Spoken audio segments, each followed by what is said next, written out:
We're starting in 5, 4, 3, 2. So what we had talked about, I think, before we even got on the air, is Al had noticed that I'm wearing frames, which is that means not even with the lenses, glasses. Did you know there's no glass? There's like that hurts. I can poke through. But you had glasses for yours, for your personal interview, and then you let me in on a little secret that you wear fake glasses all the time. I do. Yeah, I feel like it's the only way that you can consistently kind of change up your look. I mean, your face is your face at this point. I mean, you can play around with facial hair or not, but I think glasses kind of look cool. They can be like a statement piece, and it's like, what makes them any different than a hat? These aren't even good glasses. They're kind of dorky, and I think they make me look better. I'm actually thinking about getting some good glasses, just to be cooler. I'm becoming Matt Damon in front of you. So let me live what I want. Let me believe. Live your best life, Frank. I'm all for that. All right. So all right, Frames. You ready to get started? Yes, sir. All right. I guess before we get started, I don't know if I have an interviewing style, because that would be pretentious, and I would hate anybody that talks about their interviewing style. But I kind of want to jump around a little bit, just in that I think it kind of gets you out of like linear thinking, sure. And it kind of just whatever you're thinking, just say it.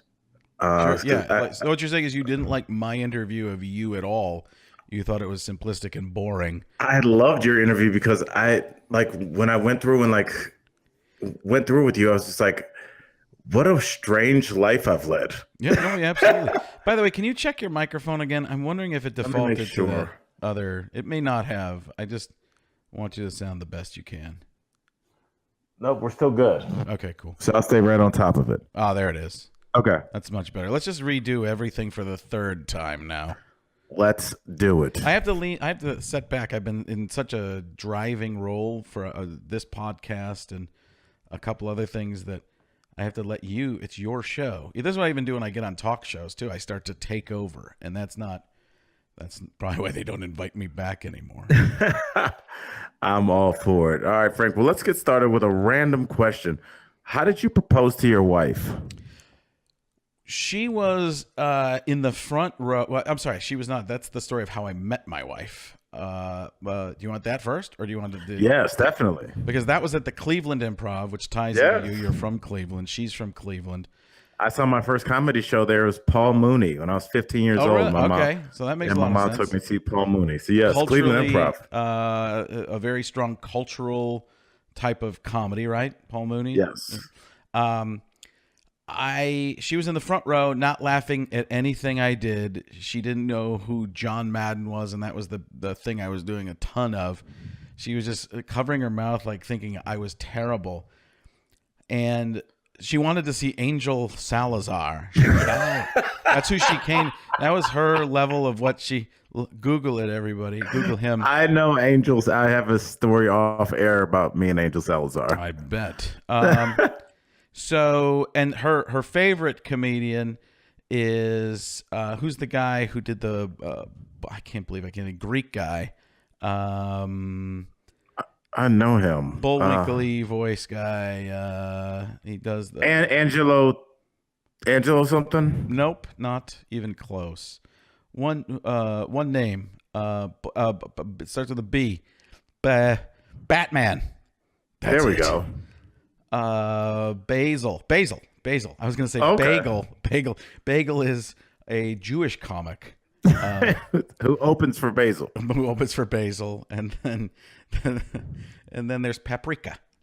I don't know what paprika would be, and I don't know how to slur that ethnicity. So that she was in the front row. She didn't laugh at anything I did, but something. It was $20 to get in to see me, and she's like, that was a waste of money. And I said, she still tells people that's her bit she does. And yes. I'm like, look around this house. That's the greatest $20 investment in human history. Not to just try and set, but she does it to try and like bring me down and humble me. And I'm like, that no. Let's just bring this. So I promoted. These are all P words, but not the right one. I proposed to my wife at the Columbus Funny Bone because I'm trying to do something special with my wife at every comedy club in Ohio. So the Columbus Funny Bone, the guy who eventually was my best man, Scott Long, goes up, makes fun of Scott. He makes fun of me on stage. Then I go back and make fun of him. And after making fun of him a couple times, he says, I talk about my girlfriend, who's now my wife. And I said something about her. He goes, if she's so great, why don't you marry her? And I'm like, I don't even have a ring. And he goes, got it handled. He brings a ring up on the stage. And I said, well, I guess I have to now. And the audience doesn't think it's real because they're looking at me. And they kind of get weird. I get down on one knee, and her best friend is sitting next to her, and she's like, "That's a Geno's box from the jewelry store that it was from," and it was real. And I proposed, and then she went and threw up. Wow. Yeah, she got real nervous, and she threw up, and never told me yes. It's still, I guess I can go back now. I just. So how did it? It shouldn't say yes. Like, how did that? She just resolve itself. Later I said, was that a yes? She's like, yeah, but I had to throw up. I can't even kiss you. I was like, I don't care. It's fine. It's going to get worse than this. So that was it. I proposed her at the Columbus Funny Bone. Wow. All right. Good to see Ohio is so interwoven with your love life. Yeah. I don't know about love life, but with my wife, yeah. Like I said, I love Midwestern audiences, and apparently you love them enough to get married in front of them. To marry them. I marry one per lifetime. Now, how many? Jeff Goldblum. One per lifetime. How many people have come out to your show like, oh, you got to see this, honey. He proposes to his wife every show. Just wait. I did say something like that. This isn't how, and then I had to do a show after that. And like, it was so weird. I'm like, I proposed to my wife in the last show, or my future wife. In the last show, nobody believed me. They thought, funny, do some more Chris Farley. Yeah, that's great. Do your show now, though. Yeah. Exactly. Frank, have you had a lot of issues, and how do you deal with any kind of online haters or hate? I used to look at that stuff quite a bit. I used to look. The thing about the online stuff is, I'm sure we'll get into this quite a bit. The good things tend to just fall off of you, like raindrops on a windshield. They're treated specially, so the good things just you don't really take them in. You see them hit, and then they just trickle away. The bad things are like the bugs when you're driving through North Carolina that slap on the windshield, and you can't even windshield wiper them off because they sit there, and then sometimes there's truth to them, and you know that. At least I do. In some of the things people say, you've been doing that impression forever. Every time I went on the Tonight Show with Leno, he would always say, you gotta do some John Madden. You gotta do some Madden. I'm like, okay, I'll do it. But then people all say all he does is John Madden. I'd be on there for 10 minutes. I do 30 seconds of John Madden. They're like, that's all he did. And the Tonight Show, they're like, we can't wait to have you back, and saying this was the best one you've done. And I was known at the time as a person who didn't necessarily get ratings. I still think I'm kind of like this, but I'm a person who can hold ratings. Right. Letterman and Leno used to both do the same thing. They'd put me on with a big star and say, we're going to get really great ratings, but we want to beat the other guys the whole show. So this is the perfect show for you. Unless they were just lying to me to make me feel good about that. But if they're really lying to me, they'd have told me I get ratings, right? So I've always been that kind of, I've always seen myself as that kind of person. In terms, I don't even look at the online hate anymore, really. Every once in a while I get curious and I do see it. And I don't reply anymore. I've taught, and I say taught because of my own experience. I've run into a lot of people who fight back on everything terrible said to them. And I'm like, you can't win this. If you're on television, if you're in movies, if people perceive you to be making a lot of movie or have this fancy life, which isn't the truth all the time. People don't understand if you're on a sketch show like when I was on Mad TV, the amount of money you make in a year is enough to live with somebody and have a roommate and pay rent in Los Angeles. Yeah. You're not a star. You're not buying houses.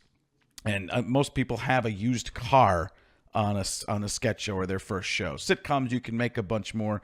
Dramas, even more than that. And if sitcom goes for a long time, those are the people who are making hundreds of thousands an episode and million an episode and stuff like that.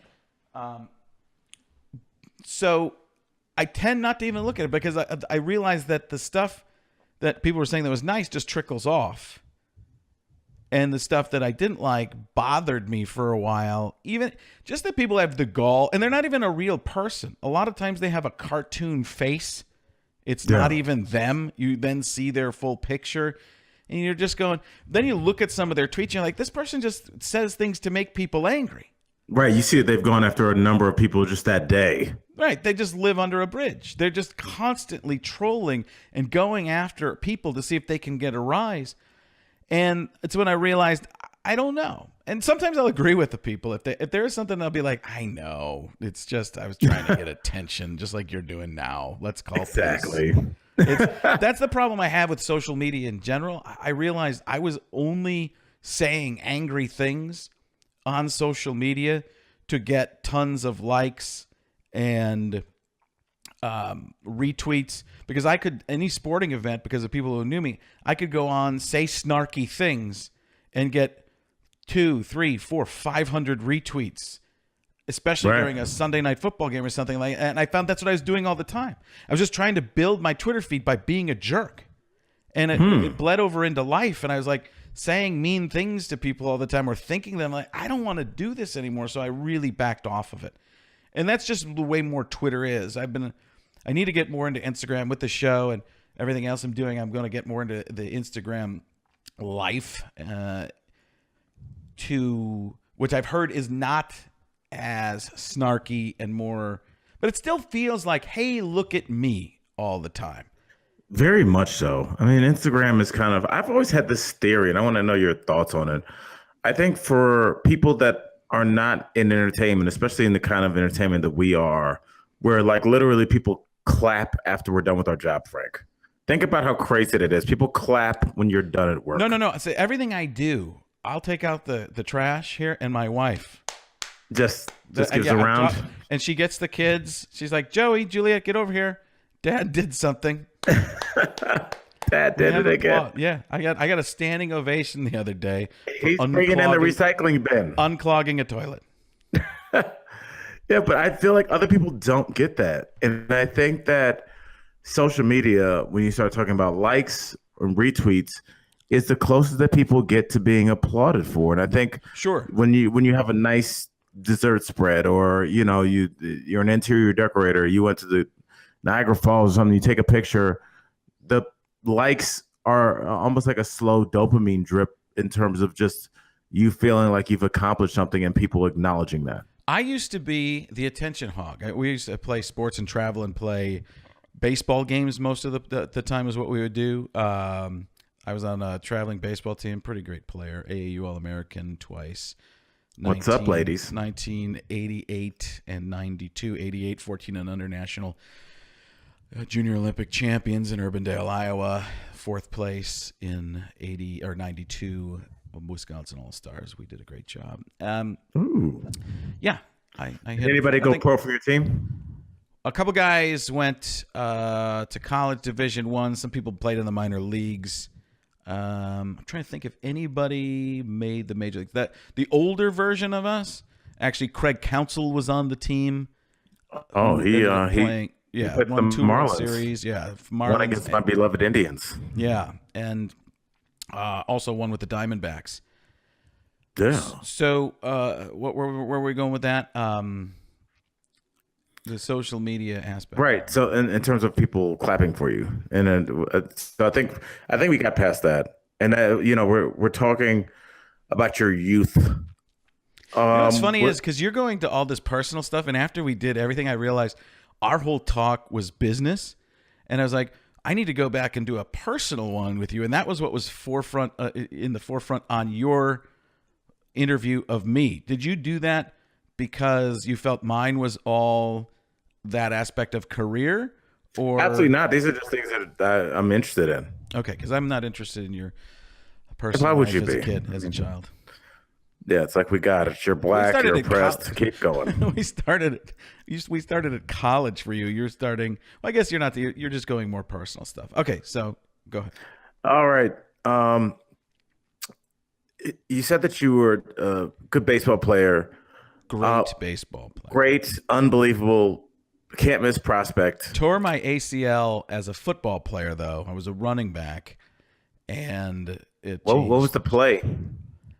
Sweep to the right, halfback pitch. I went sweeping right. Were you playing for the Remember the Titans off Denzel, your coach? Freshman team playing the sophomores. I was a middle linebacker on defense. Terrible. Awful. And that's, you know what? That's Major League Baseball calling for me right now.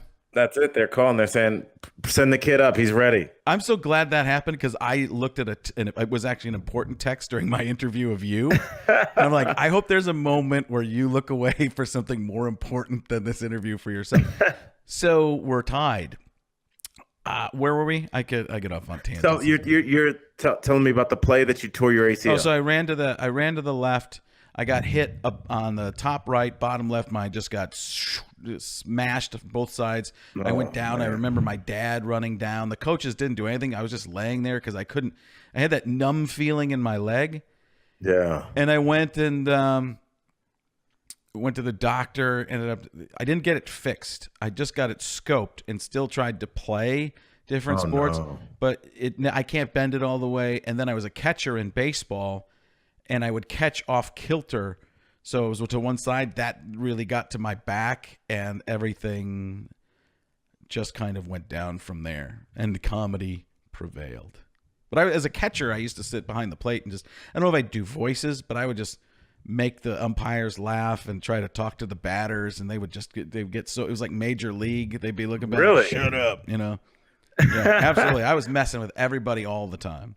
So could you already do impressions at that age? Like, what was your first impression that you were like, I can do this person? I would do some. I would watch In Living Color, and I would do everything Damon Wayans would do. I thought was the most brilliant thing in the world. I still think he's a genius with the characters, and the ambiguities of the situation. I love that character. Oh yeah, Oswald Bates. Yeah. Yes. And homie, everybody knew Homie the Clown, but to me, some of that other stuff, the homeless guy. My name is Anton. I'm a victim of society and an entertainer. And then he pull out the pickle jar. Yes. That's my bathroom. So when people come over, they won't steal your bathroom. I like Jim Carrey as well, but Damon Wayans made me laugh a lot. So those two guys were the ones that really stood out on that show. So I did do some impressions and characters. I would do impressions of friends. There's this guy Darren Barsh who his nostrils always flared. He had he was super tan, white guy, super tan. Like we lived in Wisconsin, but he looked like he was traveling to Florida on the weekends. And he would have the handheld comb and feather the hair while his nostrils flared. That's so weird. And he just walked like he had this odd strut. I don't even know how to describe it other than primate like. It was just, he would just so weird, right? How he would do it. And, I would just do the impression of him all the time. And he didn't get it. He was a nice guy, but he didn't really get it. But he was one of those guys that really cared about his hair. Right. He would change hairstyles. And sometimes it would be permed in the back. And sometimes it would be just feathered. But he always had the comb and Guess jeans and a really nice shirt, a necklace, everything, which might sound pretty normal to somebody, or even dressed down to somebody on the East Coast, but in Wisconsin, in Waukesha, Wisconsin, he was pretty stylish, especially at the time. That's late 80s, early 90s.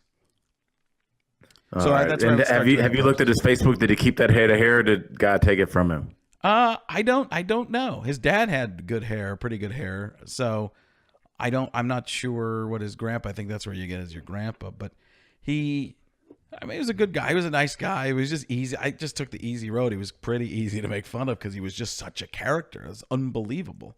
Yeah, like a real life cartoon character. Right, And he has absolutely. no idea. 100%. And most people who are a character have no idea that they are a character. I had a boss who would do this all the time. For the people who aren't watching, he would push up his glasses and you go, yeah, somebody would fall. It was like an indoor baseball, basketball place. Somebody would fall and be like, yeah, I hope they don't sue us. Yeah, maybe we offer them a free Coke. Would you? You think they? You think they want a Coke? I think they want a lawyer. We haven't cleaned this floor in a month. That's awesome. Maybe that guy will show up on our podcast at some point. Like, yeah. I was wondering, where'd you get those fake glasses, huh? That's interesting because it led me to my next question, which was, what was your first job? Your first big boy job? I used to work in high school. My dad, we ran baseball tournaments for a little bit. That was only like a couple times a year. We did the indoor baseball, softball place, basketball, handed out tokens, made change, went and cleaned stuff up. My brother was the best at just schmoozing the bosses too, let them know he was always doing something. Right. So I would just do stuff, and I was an okay worker, wasn't a great worker, but I didn't tell people, hey, I'm going to go do this now. I would just go do it. My brother, Rico, would be like, yeah, I'm going to go just clean up some of this, and I'm going to do that and that. And when my third brother was hired, my second brother, which is the third child, my brother Terry, who helps technically with the all this stuff, the boss said, yeah, he asked Rico, is Terry like you as a worker or like your brother? So I was like, come on, man. Just because I'm not asking. Although we had to do birthday parties. And you do birthday parties for these kids, and the kids most of the time just terrible, just brutal. And they didn't listen, and sometimes there would be 7, sometimes there would be 11. You'd hope for a tip, but they wouldn't put on their tips, gratuities accepted, and people didn't know, and they'd ask you. And sometimes they'd ask some of the bosses or the managers there, and the managers would be like, nah, you don't have to. Like, what are you doing? Oh, you're killing me. Then they ended up paying us like $2 extra to do the parties, because it was so much more work than actually working there, which when I think back and realize the reality of it, you're paid to do a job. It's nice of the guy to add anything else to it, and you can get a tip if you're good, even if they don't know it. He was trying his best. It was a small business. Your perception changes as you get older and realize, as a teenager, you're like, well, what's going on here, man? I don't want to work. I want to do nothing and get paid this, not $2 more and have to work the whole time. So it's so that was a job. I worked at a golf course indoor. That's the indoor baseball softball place. I worked at a golf course on the grounds crew for a neighbor of mine who ran Brookfield. No, it wasn't More Dads. It was Brookfield. Why can't I think of the name of it? It should be in my memory etched. But it was a country club, and we would get there 5:30 in the morning, something like that. Mow all the greens, mow fairways, clean the bathrooms and stuff like that. And then in the second half of the day would be about we would do more of just fixing things up, digging sand traps, all the fixing of the course after the mowing was done. So once you mowed, everybody could play on the fresh cut course, and then the second part of the day was fixing flower beds or doing odd jobs. It sounds like it was a rigorous job. Did it kind of help you to understand about responsibility? Because I think jobs that start pre 6 a.m., jobs that you have to get up for and account for the night before, I feel like those have been giving me some of the most growth, is because I understand the responsibility it takes to get up and understand if you don't mow those greens that people can't play. You have to understand, I was 40 years old at the age of 12. I've never people, I don't know if people know this about me. I've never been drunk. I've never been drunk in my entire. I've had drinks, little drinks and stuff, but it's all about control. It's nothing other than that. I just like to be in complete control of myself. Never tried a drug. Never had any interest in it. And part of it was I always wanted to tell my kids, you don't have to do that. That's how far ahead I was thinking. In high school, I was thinking about, I'll have kids someday. I want to tell them, you're going to have faced with choices, but I can tell you this. I was known by everybody. I was friends with everybody, and I've never done any of that stuff. So you don't have to. When you get older, whatever, you make your own choices. I'm just letting you know, I was friends with everybody. It can be done. You will see how you end up making your choices. Now, my wife, huge drunk when she was younger, apparently. So she's the other end of the spectrum. But now, does she drink now because you don't drink? She didn't drink much for a while, but I think she's just started to get sick of me, so she's started. She's recently she's trying to get into wine and stuff like that. Not to completely booze up, but she'll have a little bit of a drink here and there. It's, I think my dad never drank. My parents never drank. My mom, I remember her telling me a story about how she started drinking something at the end of every night to go to sleep, and she realized that was a problem. Alcoholism is huge in our family.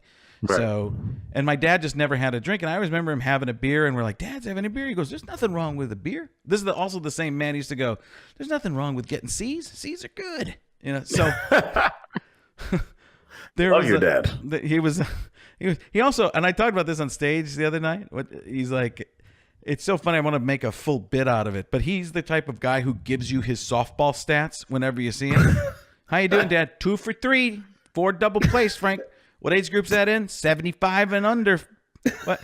How old are you? 76. You faked your birth certificate? What do you? No, you could play if you're older. What? Why is it then under then? I meant older. What do you mean? 2 for 3, Frank. That's all that matters. Still going. He tries to run, and his knees are bad, so he doesn't even bend his knees really. He just kind of waddles like he's got spurs on. Briskly, yes. Well, yeah, it's almost, but he's bow-legged, and he kind of waddles like, it's just really fun because his feet go pretty fast. He was a minor league baseball player.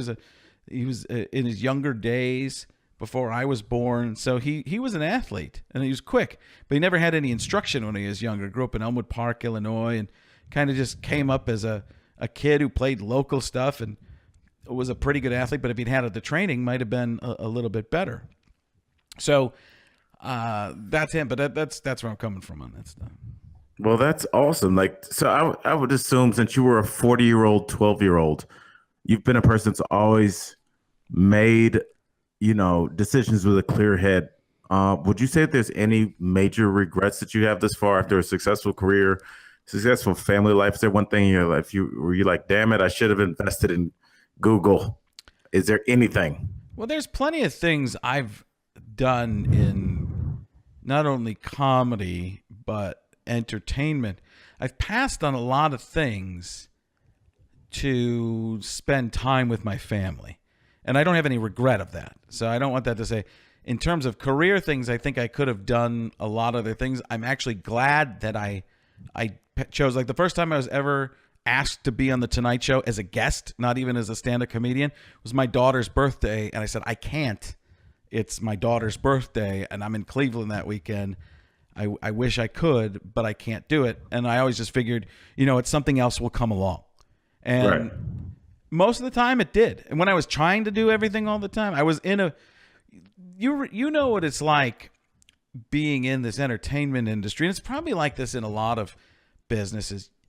When you're out there, you're just trying to get the next thing. Even while you're on something, people are trying to get something else. They might be Definitely. On a TV show, but they're also trying to be on a Netflix show. Because you can do that. You can be on both at the same time or be in a movie. And it just feels like when you're in LA, you just feel people they're going from meeting to meeting to meeting, trying to get. And I just had to step away from that because I just never felt great about it. I just felt like I can be happy doing what I'm doing and spending time with my family. I kind of choose my hours. So right. I wouldn't call that a regret in any way, shape, or form. In terms of career, sure, but I couldn't. If I went away and I didn't spend enough time with my kids, that would be the real regret. And I do wish that I'd taken more chances. If there's one regret that I have in terms of comedy, and it works for me and against me, that people know me as the guy who's clean with all the comedy, but it's not even 100% me, because I am kind of, you know me from behind the scenes, and we're kind of getting into that here, where it's not just the easy. I'm a lot edgier in person than I am on anything you have ever seen me do on television, really. I'd agree with that. And it's hard for people to see that. Although I hadn't been on stage for a couple of months, really, other than going up on stage with Dana Carvey and doing Choppin' Broccoli in different voices with them like a few weeks ago, which to me is all like, when I can do something like that, I'm like, this is surreal. I never believed I'd be here. But I mentioned Bill Cosby, and there's a joke I do. I'm trying to make a point.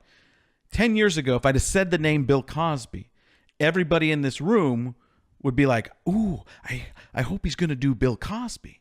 And if I said Bill Cosby now, everybody in this room's like, oh, I hope he's not going to do Bill Cosby. But everybody, like, not everybody, but a ton of people started going, do Bill Cosby. It's like, really? That was something different for me. And it almost made me think, hey, you know what? Maybe, not that that's good or bad or anything, just different. Because my normal quote unquote audience probably wouldn't go for that. And I've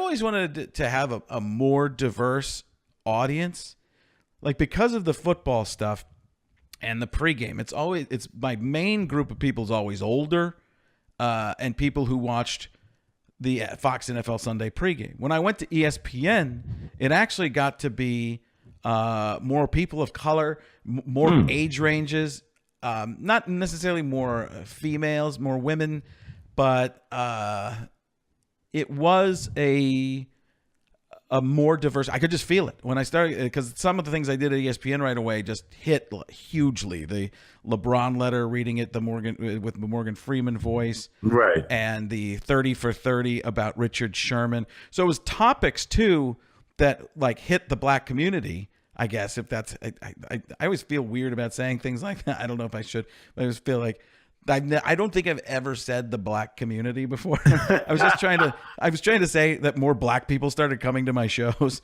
By the way, just so I don't want to get off on a tangent, but one of my best friends, she's worked for Comedy Central for almost her whole life, and I love her dealer. And both her parents are just two white people from Vermont. And she said, like, when she got home from college, like 10, 15 years ago, her mom and her dad sat her down at the kitchen table and said, where exactly is the hip hop community? they thought like it was like Chinatown, like it was a place to go to.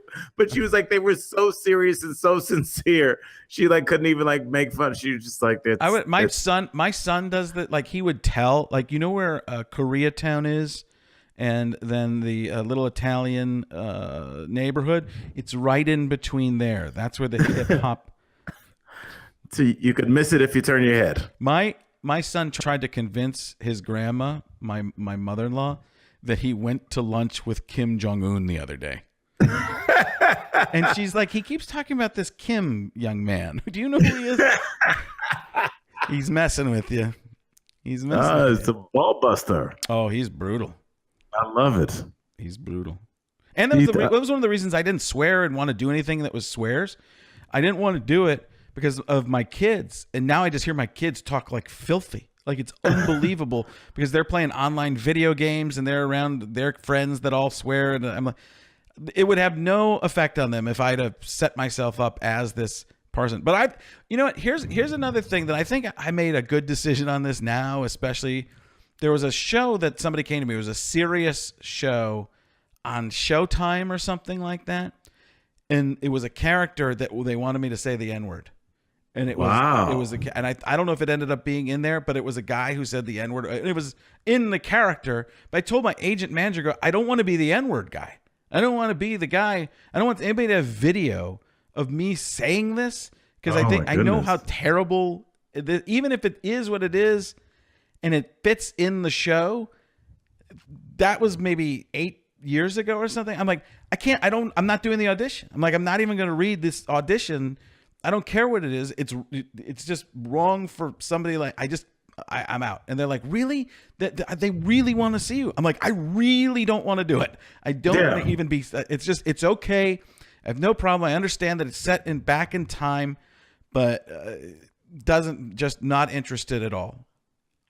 And I mean, think about how nervous you would be now in somebody used that in a political ad, even though I'm not running for office. Right. Or just somebody took that out of context. I mean, just airing things. I always said that comedians, we are the first to be attacked because anything that we say in context during a show, if you take it out of context and put it in print, it looks horrible. Well, remember too, I'm the guy who did the Charles Barkley impression, whether I was white while doing it. I'm like, I can't, no way. I go, you add all this stuff together and it's not, I don't want to be that. I can't, no thank you. I appreciate them thinking of me, I guess, for this.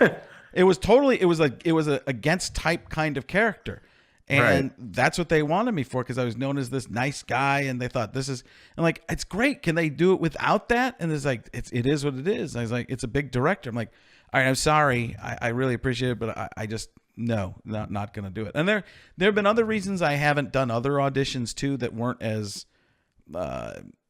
important or interesting or whatever because sometimes I'm just scared and don't even know. Like before I started taking acting classes, I had no idea how to act for real, and I thought I did.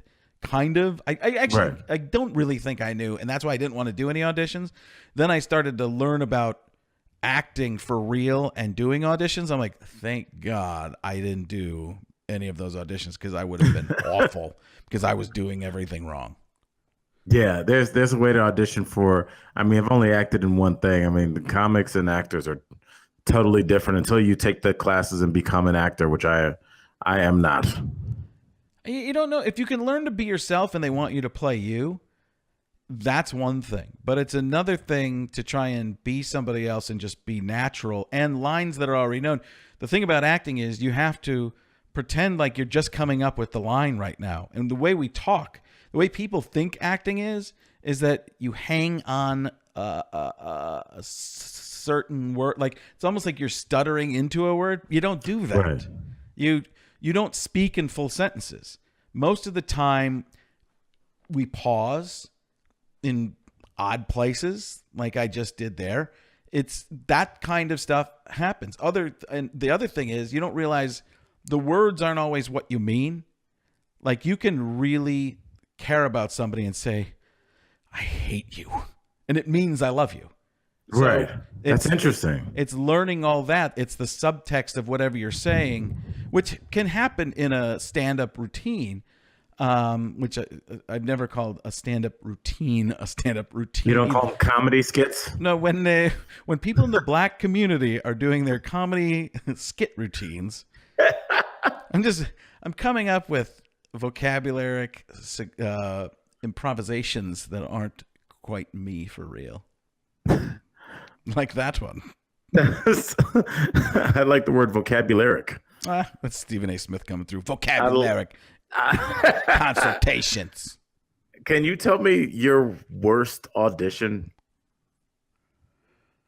The worst audition. Because it seems like you're the kind of person that goes into auditions pretty well prepared. No, I was never prepared. That was the problem. Is I couldn't memorize stuff, and I would go in and just do impressions, and I would always get offered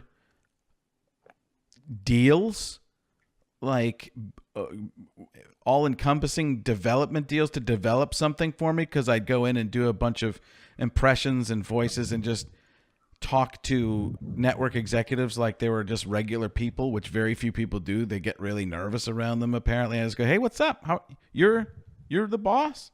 Cool. And they're like, you can be calm in this situation, because they're used to people just tensing up, and this is their whole life. And I just, whatever. I've made so many people mad too that it's, what am I gonna do? If you take me with what I am, or just get rid of me, I'm not gonna reek of desperation here. I got really sick of auditions very early on, because I would always go in and I'd see who else they were going to have in there. And I was like, the third or fourth fat guy that they. Well, no, you're giving that to Jack Black. If he turns it down,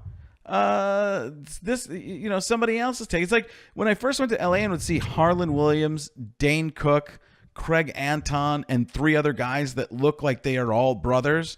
That they all look like they came from the same sperm and egg. That you're going. This is obviously a type. Why?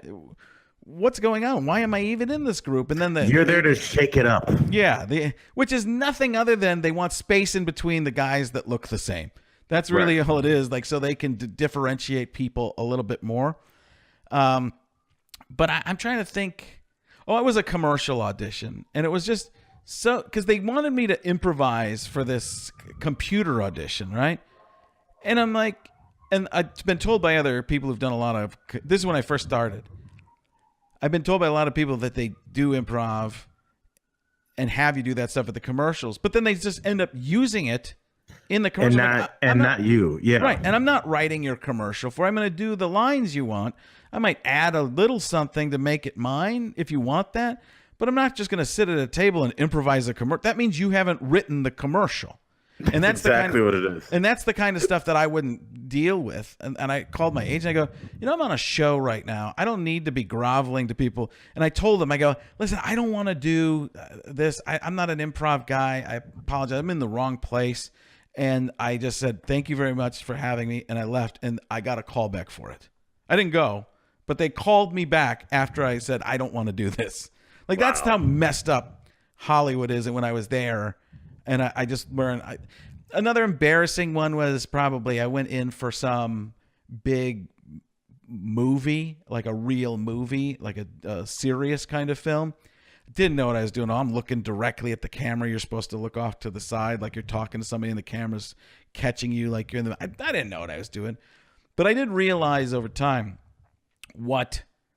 how that works. Casting directors bring you in over and over and over, and they kind of mold you and help you along the way. They're almost like an extra acting coach, and they know what the director's looking for, and they help shape you. And they want somebody they're bringing in to get it. So they want you to do well. They want anybody they bring in, they want to do well. They don't know.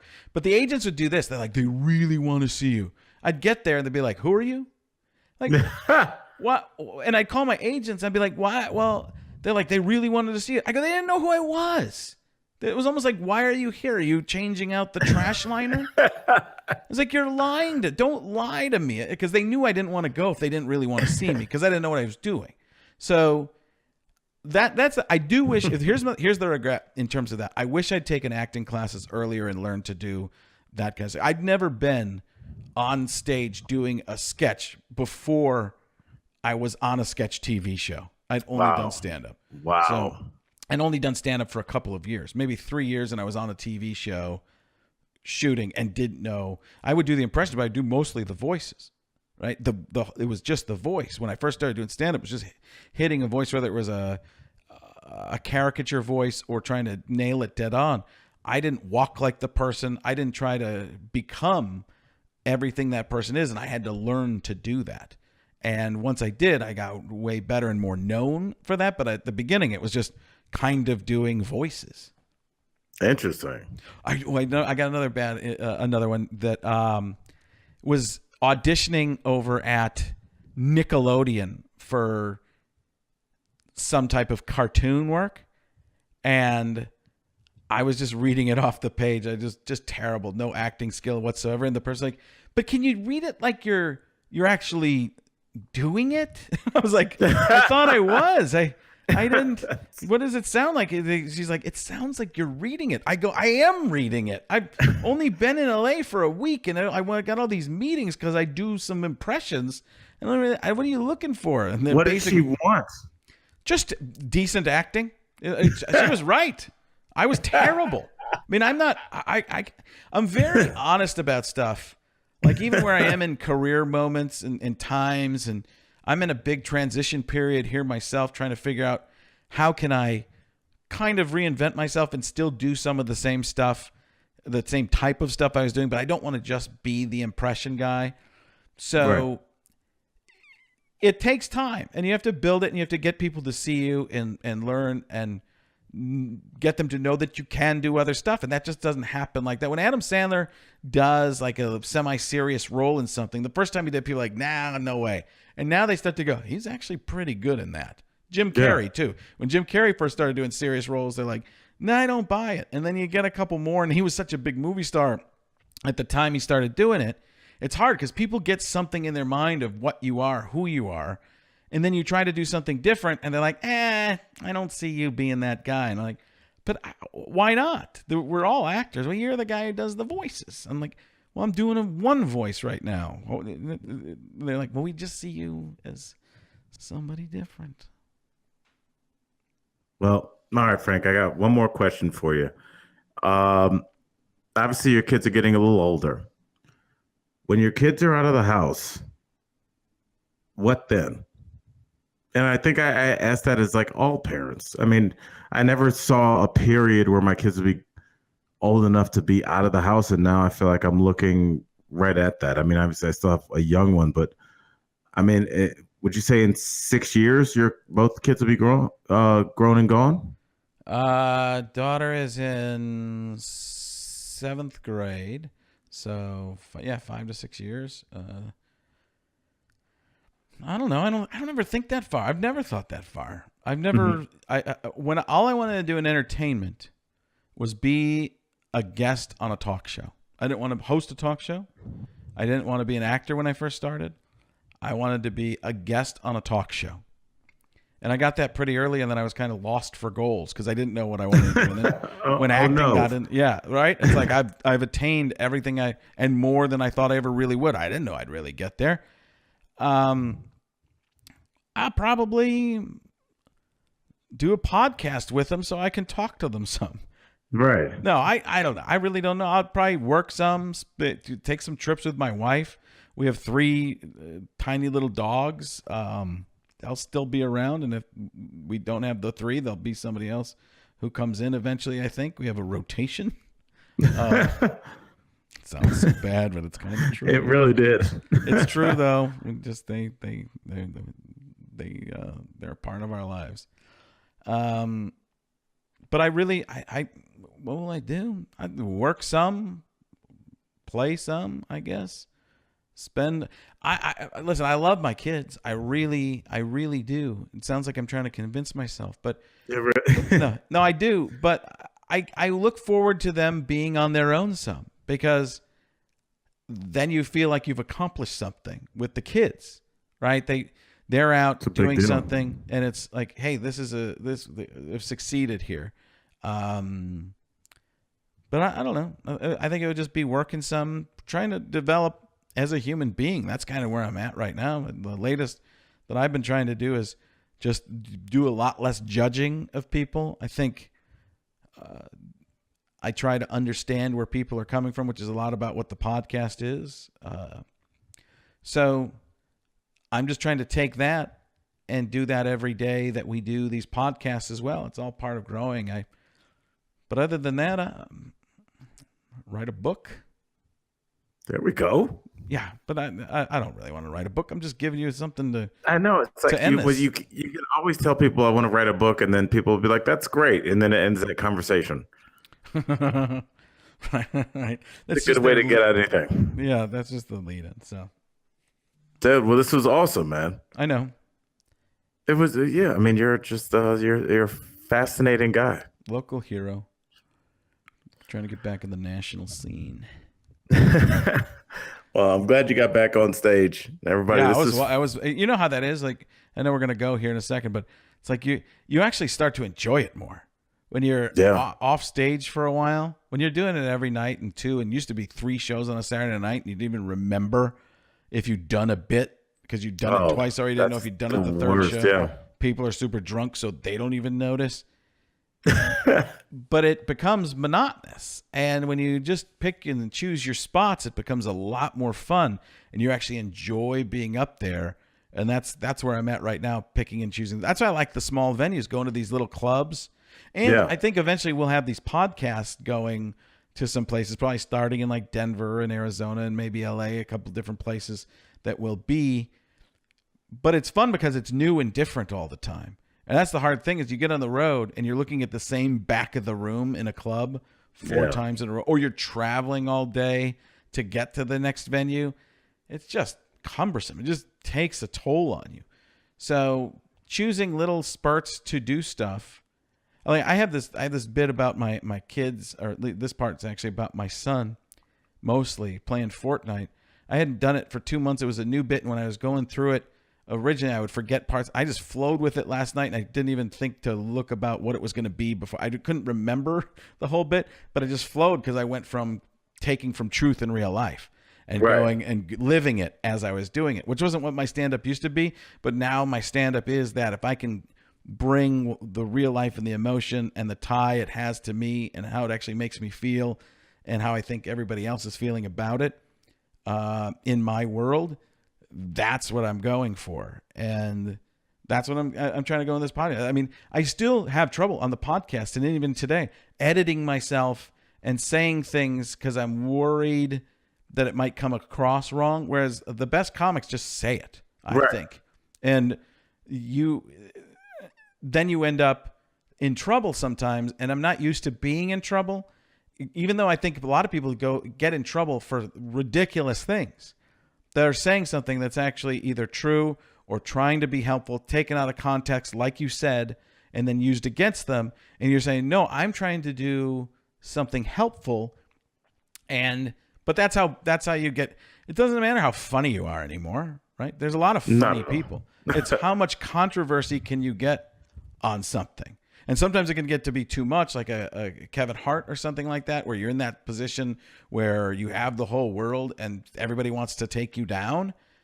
Yeah. But all it can do is the controversial stuff when you're in a mid-level, it can bring you to the next level. Sometimes it'll bring you for the level for the wrong thing. But then when you get out and talk about what really it's all about, sometimes you end up becoming even bigger and bigger, or you take the other road, right? You take the other road and you just become the person who's on the wrong side and you fight and you just become that fighter person. Even if you didn't 100% believe in the beginning. I'm talking about people who get to be the more like, I don't want to use the conservative voice, but you see some of the people on Twitter who become like the debaters of the rights for the right side. And you're going, some of the stuff you believe, but some stuff you're going, you're just kind of saying this because it fits along with your character, right? And I've met people that are further right people that are broadcasters like that. They really believe this. But some people, you could tell you're going, well, you're just really trying to stir the pot. That's all you're trying to do. You're trying to instigate. You don't believe this. You're trying to instigate because you know it's your brand and it's going to help you more. So I don't ever want to be that. I think I would rather be the person who's known as the person who's listening. And if that can help me somewhere along the way in acting, I think if people get me and understand who I am, it helps to cast me as opposed to the guy who does the impressions. That'd be great too. But in terms of even this podcast, a lot of it's just therapy. And it's fun therapy. It's more I'd fun. agree with that. Yeah, it's way better than the real deal. Yeah, we have a nice life, man. And with that, let's sign off, man. I love you, brother.